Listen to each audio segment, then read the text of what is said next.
1 Kings, chapter 7. But Solomon took 13 years to build his own house. So he finished all his house. He also built the house of the forest of Lebanon. Its length was 100 cubits, its width 50 cubits, and its height 30 cubits, with 4 rows of cedar pillars and cedar beams on the pillars.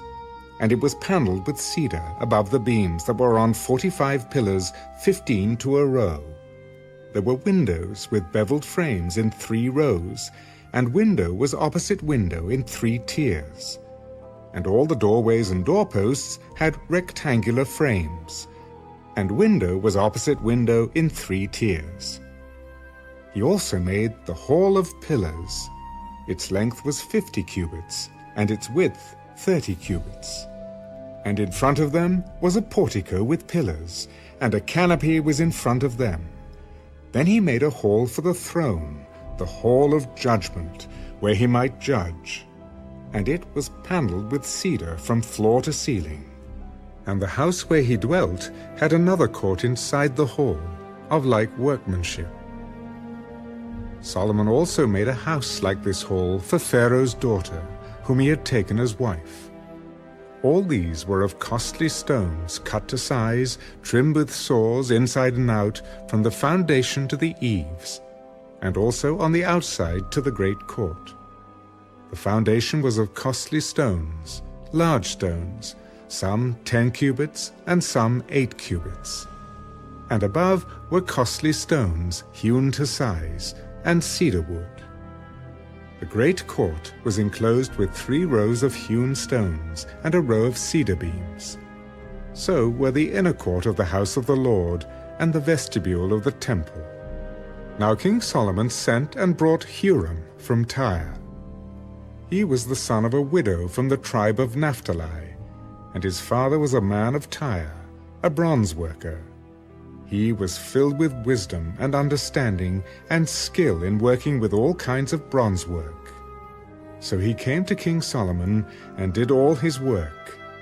And he cast 2 pillars of bronze, each one 18 cubits high, and a line of 12 cubits measured the circumference of each. Then he made 2 capitals of cast bronze to set on the tops of the pillars. The height of one capital was 5 cubits, and the height of the other capital was 5 cubits. He made a lattice network with wreaths of chainwork for the capitals which were on top of the pillars, 7 chains for one capital and 7 for the other capital. So he made the pillars, and 2 rows of pomegranates above the network all around to cover the capitals that were on top. And thus he did for the other capital. The capitals which were on top of the pillars in the hall were in the shape of lilies, 4 cubits. The capitals on the 2 pillars also had pomegranates above, by the convex surface which was next to the network. And there were 200 such pomegranates in rows on each of the capitals all around. Then he set up the pillars by the vestibule of the temple. He set up the pillar on the right and called its name Jachin, and he set up the pillar on the left and called its name Boaz. The tops of the pillars were in the shape of lilies. So the work of the pillars was finished. And he made the sea of cast bronze, 10 cubits from one brim to the other. It was completely round. Its height was 5 cubits, and a line of 30 cubits measured its circumference. Below its brim were ornamental buds encircling it all around, 10 to a cubit, all the way around the sea. The ornamental buds were cast in 2 rows when it was cast. It stood on 12 oxen, 3 looking toward the north, 3 looking toward the west, 3 looking toward the south, and 3 looking toward the east. The sea was set upon them, and all their back parts pointed inward. It was a handbreadth thick, and its brim was shaped like the brim of a cup, like a lily blossom. It contained 2,000 baths. He also made 10 carts of bronze. 4 cubits was the length of each cart. 4 cubits its width, and 3 cubits its height. And this was the design of the carts. They had panels, and the panels were between frames. On the panels that were between the frames were lions, oxen, and cherubim, and on the frames was a pedestal on top. Below the lions and oxen were wreaths of plated work. Every cart had 4 bronze wheels and axles of bronze, and its 4 feet had supports. Under the laver were supports of cast bronze beside each wreath.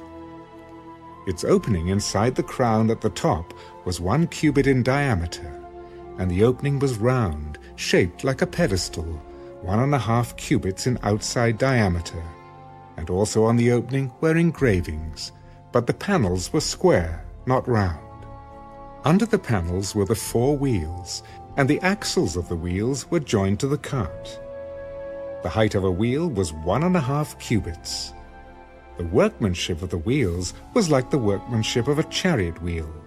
Their axle pins, their rims, their spokes, and their hubs were all of cast bronze. And there were 4 supports at the 4 corners of each cart.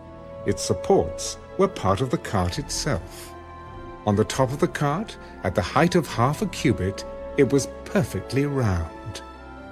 And on the top of the cart, its flanges and its panels were of the same casting. On the plates of its flanges and on its panels he engraved cherubim, lions, and palm trees, wherever there was a clear space on each, with wreaths all around. Thus he made the 10 carts.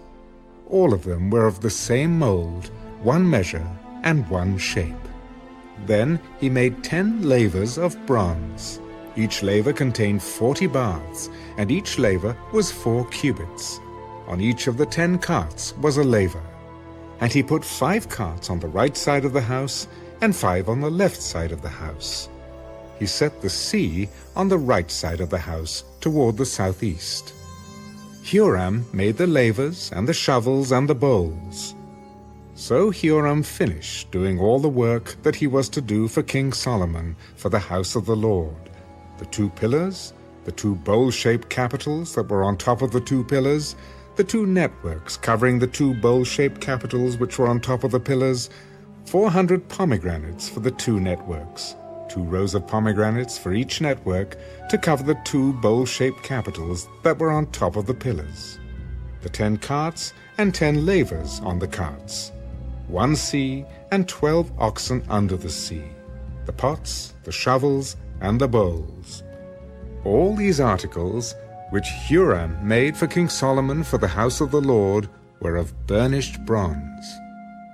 In the plain of Jordan the king had them cast in clay molds, between Succoth and Zeretan. And Solomon did not weigh all the articles, because there were so many. The weight of the bronze was not determined. Thus Solomon had all the furnishings made for the house of the Lord, the altar of gold and the table of gold, on which was the showbread, the lampstands of pure gold, 5 on the right side and 5 on the left, in front of the inner sanctuary, with the flowers and the lamps and the wick trimmers of gold, the basins, the trimmers, the bowls, the ladles, and the censers of pure gold, and the hinges of gold, both for the doors of the inner room, the most holy place, and for the doors of the main hall of the temple. So all the work that King Solomon had done for the house of the Lord was finished. And Solomon brought in the things which his father David had dedicated, the silver and the gold and the furnishings. He put them in the treasuries of the house of the Lord. 2 Chronicles, chapter 4.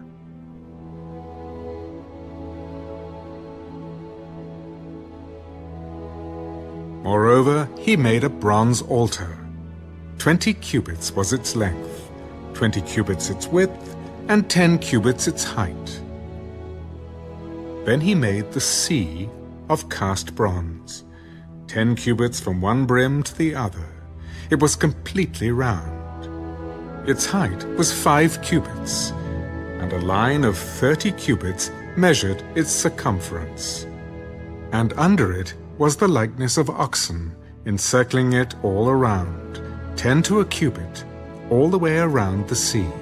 The oxen were cast in 2 rows when it was cast.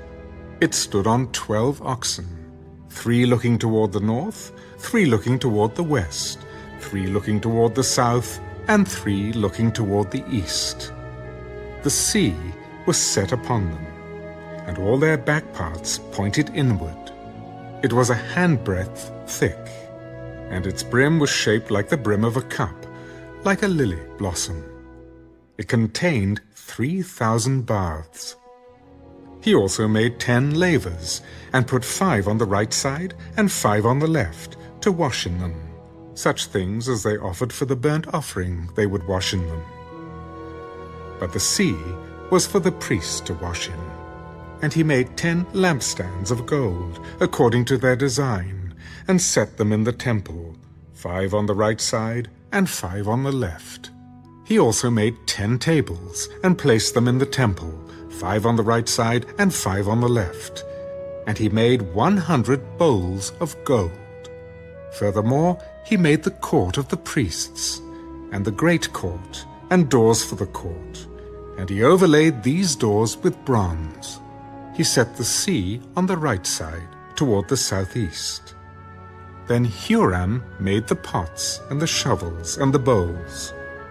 So Huram finished doing the work that he was to do for King Solomon for the house of God, the 2 pillars, and the bowl-shaped capitals that were on top of the 2 pillars, the 2 networks covering the 2 bowl-shaped capitals which were on top of the pillars, 400 pomegranates for the 2 networks, 2 rows of pomegranates for each network to cover the 2 bowl-shaped capitals that were on the pillars. He also made carts and the lavers on the carts, 1 sea and 12 oxen under it, also the pots, the shovels, the forks, and all their articles Huram, his master craftsman, made of burnished bronze for King Solomon for the house of the Lord. In the plain of Jordan the king had them cast in clay molds, between Succoth and Zeredah. And Solomon had all these articles made in such great abundance that the weight of the bronze was not determined. Thus Solomon had all the furnishings made for the house of God, the altar of gold, and the tables on which was the showbread, the lampstands with their lamps of pure gold to burn in the prescribed manner in front of the inner sanctuary, with the flowers and the lamps and the wick trimmers of gold, of purest gold. The trimmers, the bowls, the ladles, and the censers of pure gold. As for the entry of the sanctuary, its inner doors to the most holy place and the doors of the main hall of the temple were gold.